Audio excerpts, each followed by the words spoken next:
खाने में अक्सर ऐसा होता है कि जो हमें अच्छा लगता है वो हेल्दी नहीं होता और जो हेल्दी होता है वो हमें अच्छा नहीं लगता। And specially with fried food, वो क्रिस्पी करारा taste but health wise not a very good choice. और हमने बहुत कोशिश की है डीप फ्राइंग को रिप्लेस करने की with steaming and stir frying and wok cooking and all of that, लेकिन वो डीप फ्राइड का करारापन और क्रिस्पीनेस नहीं आता है until now, क्योंकि हमारे पास है केनस्टार का oxy fryer. So with this very special product आज हम यूज करने वाले हैं oxy fryer to make some crispy cottage sticks. Sounds like fun. Let's get started. मेरे पास है paneer cottage cheese, paneer fries कह सकते हैं, कॉटेज चीज स्टिक्स कह सकते हैं, व्हाटएवर यू वांट। और मैंने इनको ऐसे लंबे टुकड़ों में काटा है ताकि वो अच्छे से क्रिस्पी बन जाए and they look like sticks. Marination की तैयारी करते हैं। Here I have got lime juice, उसमें डालेंगे थोड़ा जिंजर गार्लिक पेस्ट और इस नींबू के जूस और जिंजर गार्लिक पेस्ट में डालेंगे अजवाइन, नमक और लाल चिली पाउडर। इसको मिक्स करेंगे और जेंटली पनीर को डालेंगे इसके अंदर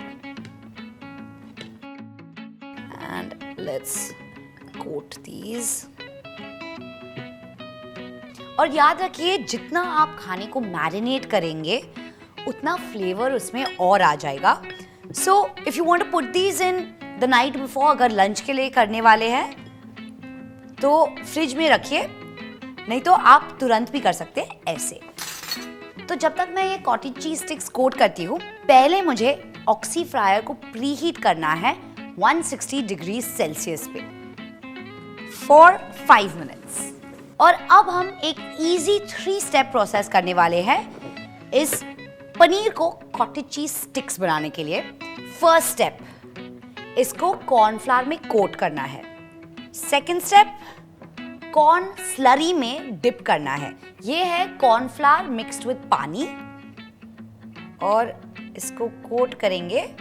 और लास्ट स्टेप, और ये जो है इट्स क्वाइट इमेजिनेटिव, ये मेरे पास है रोस्टेड पापड़ जिसको हमने क्रश किया है and it's just like your bread crumbs या मैदा या कॉर्नफ्लेक्स जिसके साथ आप कोटिंग देते हैं, लेकिन इसके साथ एक टेस्ट भी आ जाता है पापड़ का। और अभी मैं बाकी के कॉटेज चीज स्टिक्स प्रिपेयर करती हूँ, which will just take 2 minutes.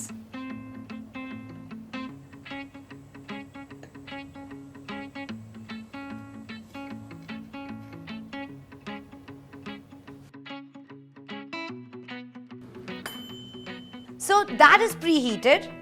Let's get to action. इसके फूड बास्केट में कॉटेज चीज स्टिक्स को डालेंगे। तो हम कॉटेज चीज स्टिक्स को डालने वाले हैं ऑक्सी फ्रायर में 20 या 25 मिनट के लिए at 160 degree celsius and the result will be perfect.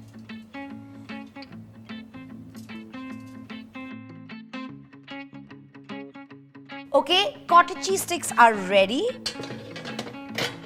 for their little trip in the oxy fryer. 20 minute के लिए रखते हैं और in case थोड़ा और वक्त चाहिए, we can always increase it with this handy timer. Kenstar के ऑक्सी फ्रायर में एक और बहुत ही यूजफुल फीचर है, स्पेशली आजकल के मॉडर्न किचन्स में जहाँ बिल्कुल स्पेस नहीं रहता। This is extremely light and portable. In fact, इसका एक हैंडल भी है और आप हैप्पीली इसको इधर से उधर लेके जा सकते हैं and it goes back down for easy storage and to of course make it look more stylish. 20 minutes are up. Let's see. Oh wow, look at that. ये देखिए, golden, crispy. I want to eat one right now. इसको थोड़ा pretty करते हैं थोड़े से plating के साथ। आप कॉटेज चीज स्टिक्स केचप के साथ सर्व कर सकते हैं, पुदीना चटनी के साथ, and I am sure this will be a big hit eight birthday parties. तो इसको थोड़ा सा स्टैक कर लेते हैं। एक साइड पे, and isn't the papad technique actually quite fun? थोड़ा सा इंडियन फ्यूजन बन जाता है, which I think is quite interesting। और आप पेपर पापड़ यूज कर सकते हैं, गार्लिक पापड़ यूज कर सकते हैं, पोटैटो पापड़ यूज कर सकते हैं। Thank you oxy fryer. और बस थोड़ा गार्निशिंग के लिए थोड़ा सा धनिया। Here we are। तो देखा आपने, फ्राइड फूड से टेस्टियर भी एंड डेफिनेटली हेल्दियर भी। और इस ऑक्सी फ्रायर का और एक एडवांटेज भी है, इसके पीछे एक एयर आउटलेट वेंट है जो आपके किचन के स्मेल्स को, वो स्ट्रॉन्ग जो स्मेल्स आते हैं, काफी कंट्रोल कर लेता है। So that is definitely an added advantage. और अगर आपको ऐसे और कुछ टिप्स देखने हैं, रेसिपी वीडियोस देखने हैं, log on to www.oxyfryer.com। और अगर आप ये खरीदेंगे, इसके साथ एक फैंटास्टिक रेसिपी बुक भी आती है with lots of recipes that have been tried and tasted by people like you and me. So that is the important part. और अगर आपको आपका खुद का वीडियो शेयर करना है, you can also upload it on the OxyFryer mobile app. So that's it from me today with my cottage cheese sticks. See you soon.